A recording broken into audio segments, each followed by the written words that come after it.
sing, Jesus died for me. Living by faith is the theme of my living, serving God and be faithful till death. When this life is over and the wake is ended, Jesus Christ to come and take me home, where there'll be no sorrow, all is peace and joy. Forever we will sing redemption song. Jesus, I will praise him after all, for his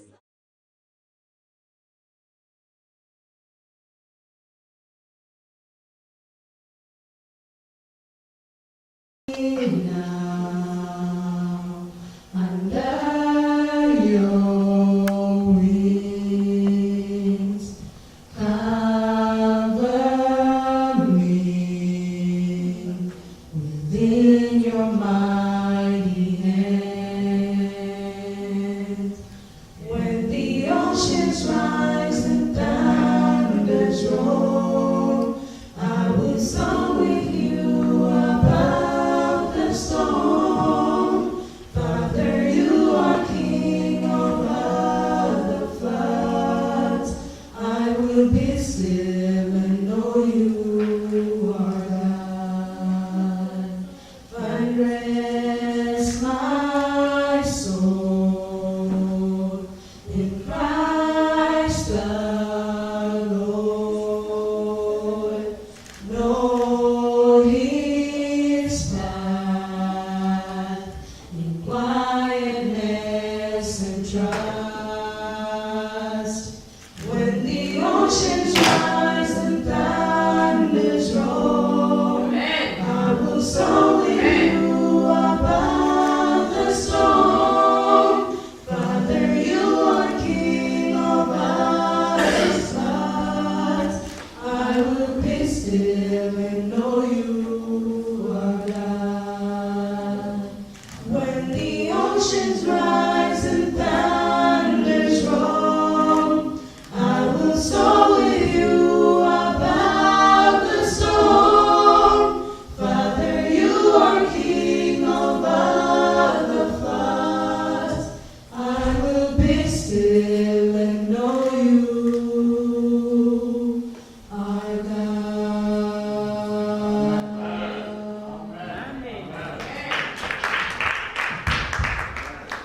I need to see some smiles. Some smiles.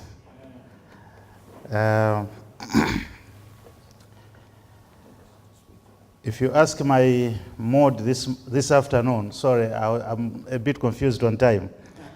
But if you ask my mood this time, I'm happy and confused. I'm happy because it's a blessing that I'm here today. I'm happy because for the first time I've made a trip to USA. I'm happy because for the first time in 7 years I've reunited with the family of Pastor and Shepherdess Soko. I'm happy because having reached here, I have found a great family. I never knew the people that I'd be meeting. But if I tell you that for the past 5-6 days, we've had people coming to welcome us, creating an environment for us.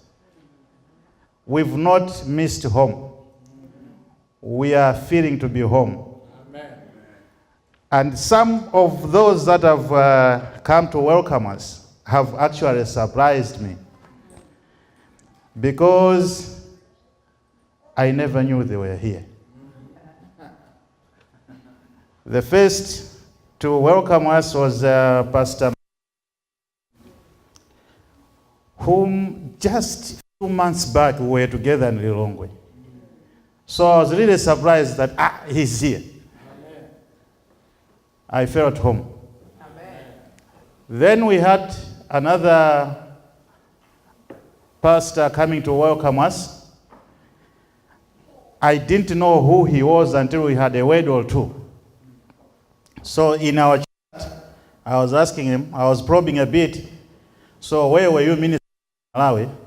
And he says, my last place to minister was in Lunzu. Then I'm saying, you must know this other person. So the person I was mentioning is actually my sister-in-law. Then the pastor says, actually, she's my abongos. Then I realized that I was chatting with the person whose daughter's wedding I was in the committee. Amen. Pastor Mbewe. Amen. So, finally, last night, I was on Facebook chatting with yet another brother. Then he goes to say, which year were you at Zingwangwa Secondary School? I'm saying 92 to 96. He says, okay, I was there 91 to 95. But I remember you. And this one is Pastor Khaula. So it ends up to be back in the family where everyone else is no longer a stranger, but we are all one. And that makes me happy. But I'm a bit confused.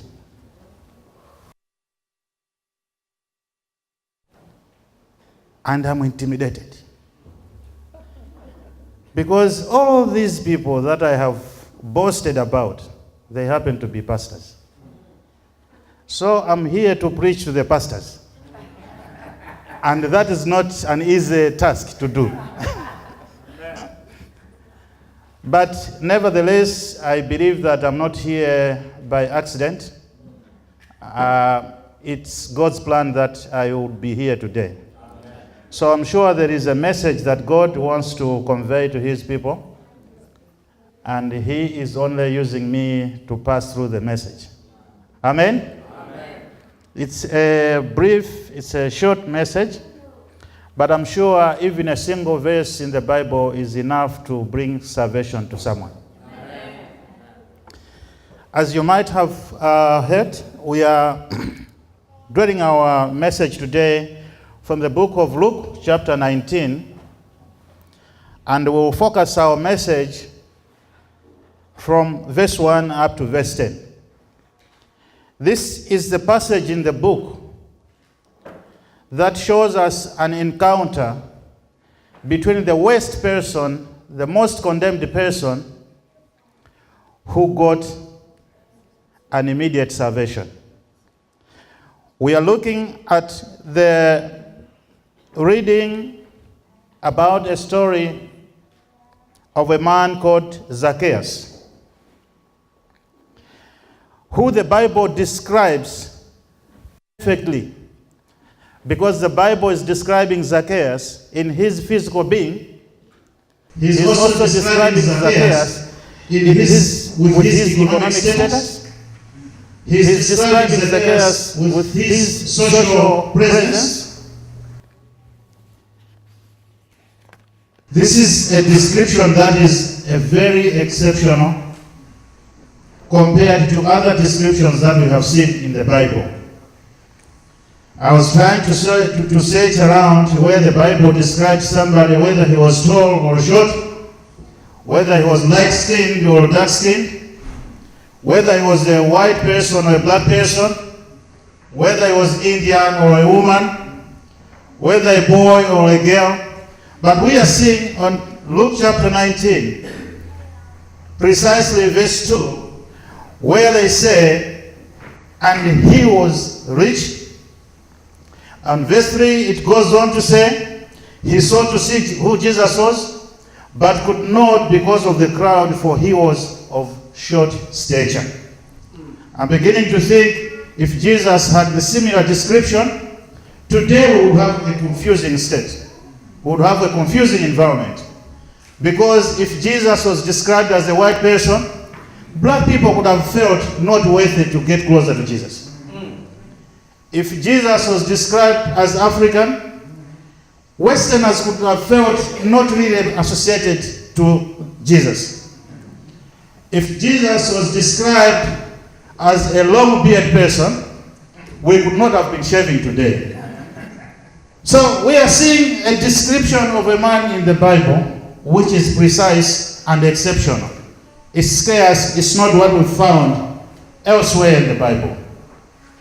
But this passage is focusing on a particular time in Jesus' ministry, when Jesus was on his way to the final destination, where he was about to be crucified. The passage is looking at the time when Jesus was on his way to Jerusalem. And when he reached a certain area, a place called Jericho, that's where he encountered the man that we are focusing on today. I wanted us to have a bit of a refresher what Jericho used to look like, what Jericho was all about. So Jericho was a city, a town in between a number of strategic locations. And it was placed in a passage, in a pathway, that so many people going to various places, various locations, used to pass through this town called Jericho. So because of the high traffic of people, high movement of people, traders and people like that, Jericho was also synonymous for income, a viable income status. So we are seeing an instant where Jesus is getting to the entrance gates of this city, Jericho. It was a town under the Roman government. So the man Zacchaeus, whom the Bible describes on chapter 19, verse 2, as a chief tax collector, it meant we are looking at the person who was a civil servant in the Roman government. Are we together, church? Amen. This was not just a civil servant. He was a senior civil servant in the Roman government. The Roman government, much as it is today, used to rely on taxes for its operations. If we come to Malawi budget, when they say 1.3 trillion today, you find that they are looking at about 1 trillion coming from taxes. And then the difference on donor aid. So Zacchaeus, we are looking at not just a tax collector, but he was a chief tax collector. In our Malawi standards, he was the MRA Commissioner General. Are we together, church? Yes. He was not just a small person. Even though he was short, he was an influential person. Amen. Not just influential person in business like Mr. or whosoever could be. He was somebody with authority in government. So he could push through the policies, he could play around. You know what politicians do? When you're in power, you can dictate. Today we are introducing these rates. Today, no, you can adjust to this rate. Just last month, electricity back home was adjusted. And I hear up the fuel rates. So those are the civil service. It meant that the ones to that, they are senior government officials. Zacchaeus was one of them. Amen? Amen. But when I was going through this passage, I saw that the Bible explicitly says when this short-sized man, a senior government official, heard that Jesus was going to pass through that town of Jericho, he sought to see who Jesus was. But he couldn't because of the crowd and because he was of short stature. So we are looking at two reasons that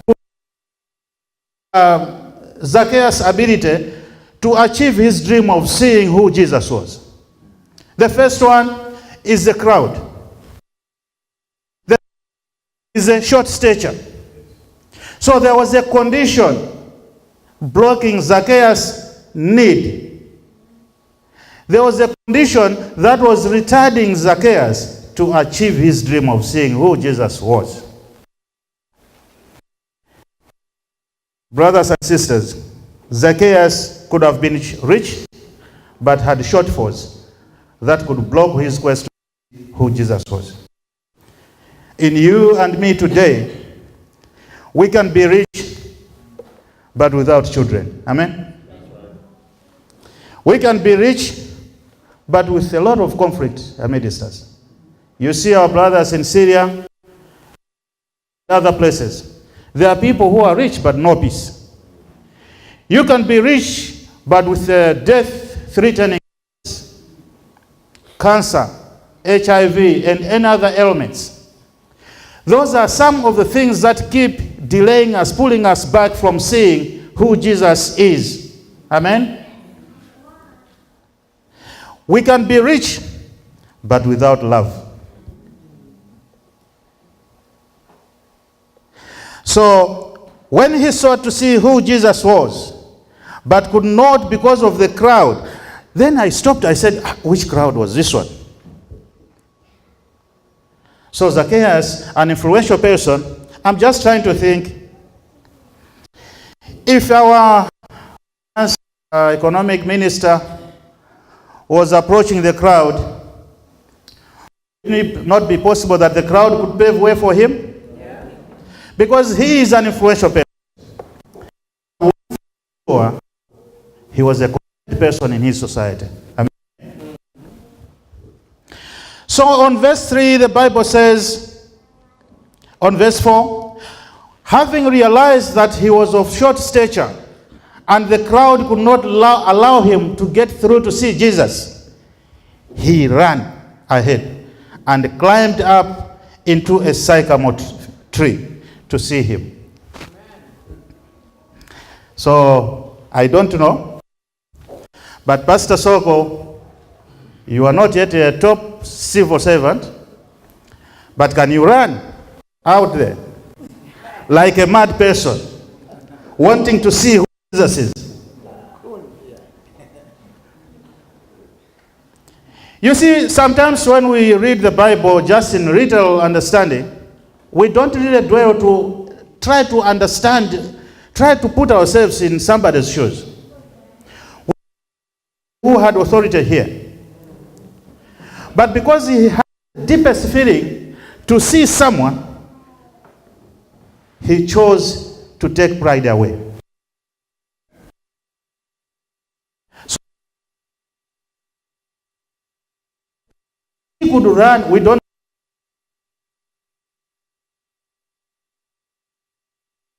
know who Jesus was. But how many times do we take to see Jesus? We are very good at saying, I'm a Christian, blah, blah, blah, things like that. But there comes a time when life, reality demands us to take extraordinary. And this is the extraordinary that Zacchaeus took in order to achieve his dream of seeing Jesus, understanding him. Who is he? I'm thinking must have been some kind of transport, mode of transport in Zacchaeus' time. If today we have this car park, that time I'm sure there were horses lining up. That time I'm sure there were donkeys lining up. And I'm sure a person of the caliber of Zacchaeus could have easily jumped on his horse to a place that he could place himself to see Jesus. But there comes a time when you need to make a decision. A decision that all those possessions, they are nothing to count in your life when you want to see Jesus. Amen. So I'm seeing Zacchaeus running to get himself positioned. And how to get positioned, he had to take an extra mile of climbing a tree. If my brother there, I ask you, which tree have you ever climbed now? You will not remember until the old days when you used to go there for the mangoes. But this was a senior government official. And he had to take off the necktie. If he was in a suit, he had to take it out. only to see Jesus. So he could not find anything wrong with him. To pile up the heap of all those burdens that could stop him from seeing Jesus. Get lightened up into the sycamore tree.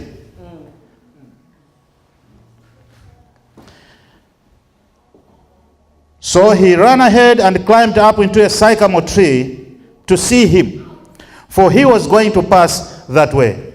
I'm really fascinated because every reading, every verse in this passage is giving a certain, is revealing a certain aspect about Zacchaeus, the hunger that he had to see Jesus. Amen. Because apart from running, apart from climbing up the tree, but he knew where Jesus was going to pass through. Amen. All right, now. So the positioning matters in life. Mm-hmm. There are times when you need to know where to position yourself. Amen. In order to see Jesus. Amen. And when Jesus came to the place, he looked up and saw him and said to him, Zacchaeus, make haste and come down, for today I must stay at your house. So having run, having taken the pride out, running towards a place where he could position himself properly, he gets noticed. Amen. He gets accepted. Amen.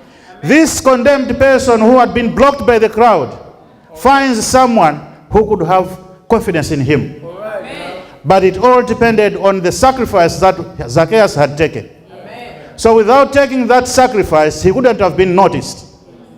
It all depends on the position that he had to place himself in. Amen. Because without knowing strategic positioning, he wouldn't have been noted. Amen. And therefore he wouldn't have been accepted. Where we can be supported, where Amen. But you see, for Jesus to accept Zacchaeus, Jesus as Lord, he had already noticed something in Zacchaeus' life.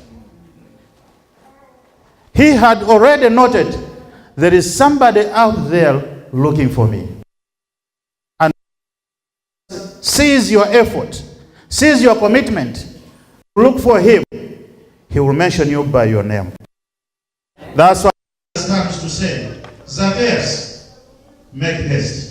And by Jesus saying, Zacchaeus, make haste, that was even further confidence to Zacchaeus to feel welcomed by somebody in his life. Amen.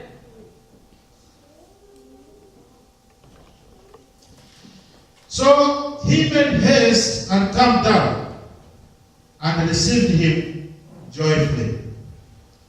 Now I was seeing Zacchaeus up there in the sycamore fig tree. We don't know whether it had leaves or not. We don't know what sort of branches the tree had, but he made haste to come down. I'm beginning to visualize seeing Zacchaeus actually just jumping off the branches, because he did not have time to walk slowly, to glide down slowly.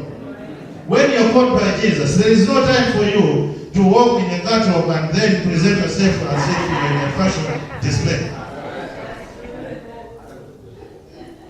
He made haste and came down. But one thing is so significant there. When he came down, he received him joyfully. Amen. How many of us have received Jesus joyfully? But when they saw it, they all complained, saying, he has gone to be a test with a man who is a sinner. And who are these that complain? It is the same people in the crowd that provided a problem for Zacchaeus to see Jesus in the first place. So, having not been satisfied that their agenda to stop him from seeing Jesus has been defeated, they were still not happy. Now, why is he going to listen? On chapter 18, the same book of Luke, verse 39, there is a story there about a blind man who received sight.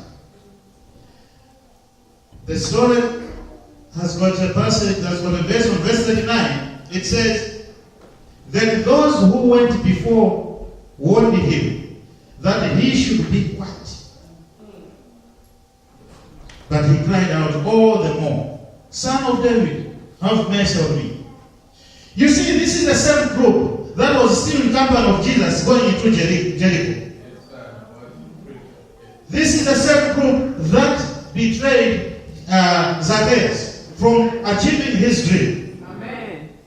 Sometimes we are living in a church where people will try to play all their effort to block others from receiving salvation. Amen. When you look at the composition of this crowd, wherever Jesus was walking, number one group was the disciples. So amidst him were the disciples. But which other people formed the grouping? You see, at this point, Jesus had just healed some. So there might have been doubters among the group who said, is it true? But is this guy really now restored on his side? So they followed Jesus wherever he was going. In the same group were the people that had once been fed when they only had 2 fish. So they knew that, okay, now if we go with this guy, we will not be hungry. We will always have enough in our stomachs. This is the same crowd that blocked Zacchaeus. Amen. But the true Christian has to be very wary of blocking others from seeking salvation. Amen. Amen. Then Zacchaeus stood and said to the Lord, look, Lord, I give half of my goods to the poor. And if I have taken anything from anyone by false accusation, I restore forthwith.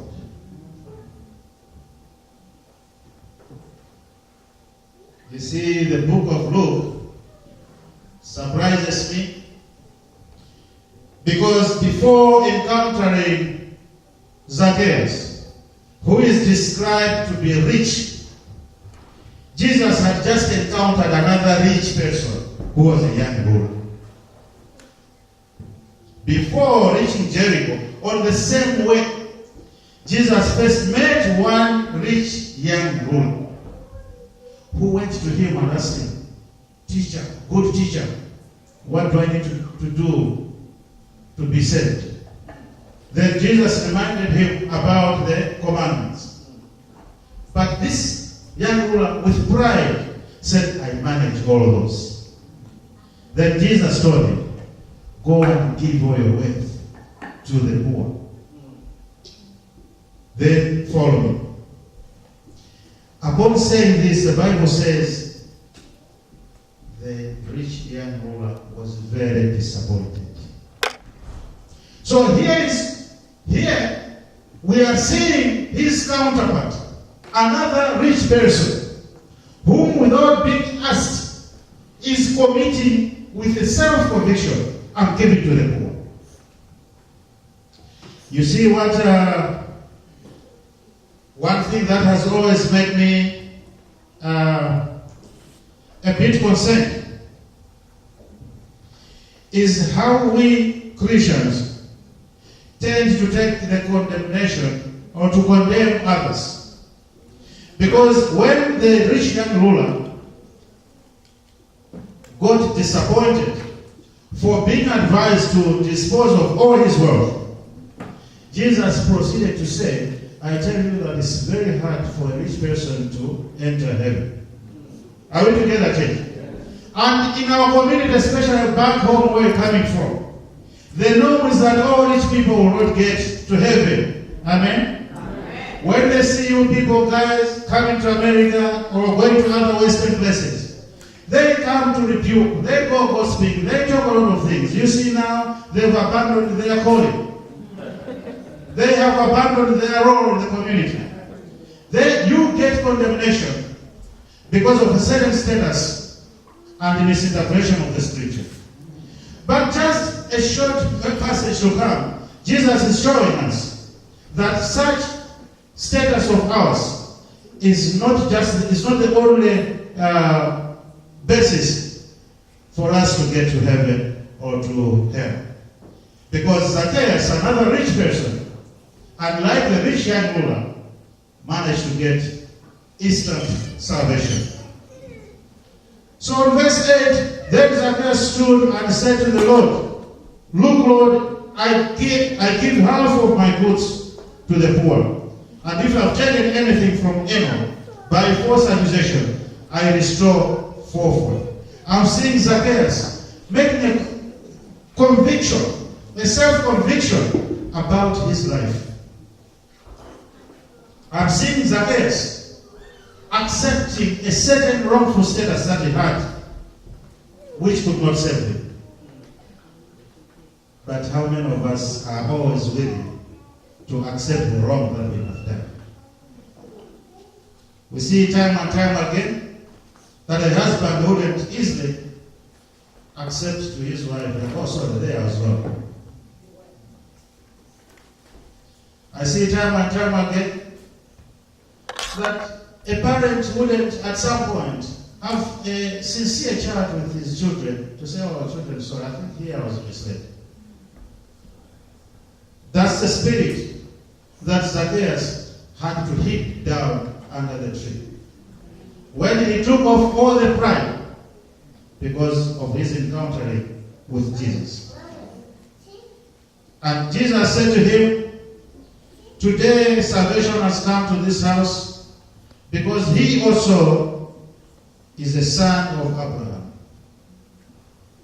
The display of acts, the act of Zacchaeus, demonstrated strong faith that couldn't put him in a outcast situation anymore. That couldn't put him in a position of condemnation anymore. The act of Zacchaeus placed himself, qualified him to the faithful status that was demonstrated by Abraham.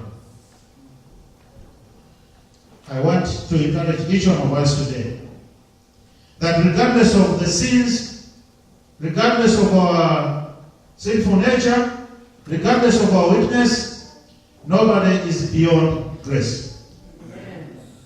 Regardless of all the shortfalls that we may have in life, as long as we have made a conviction within ourselves that we want to see Jesus, and we encounter him, and we get noticed and accepted by Jesus, ourselves too shall be worthy called sons of Abraham. It's my wish this afternoon that we find ourselves, we question ourselves where we have gone wrong and accept the wrong that we have done. Reconcile ourselves with God and attain the status of Abraham's son. May the good Lord bless his way. Amen. Amen. So stand as we pray.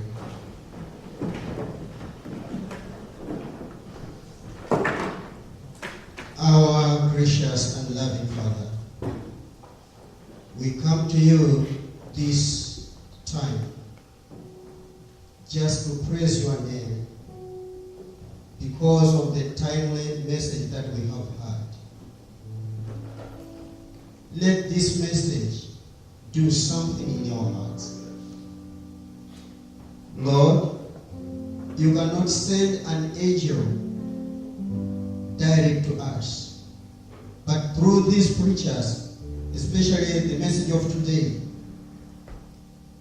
let it have place in our hearts, so that one day, when you come in heaven, from heaven, we may say that because of such message on such a day, that's why I'm here in heaven. Lord, as we are preparing to go in our various places, let your Holy Spirit be with each one of us. Be with the preacher as well. In your name we pray. Amen.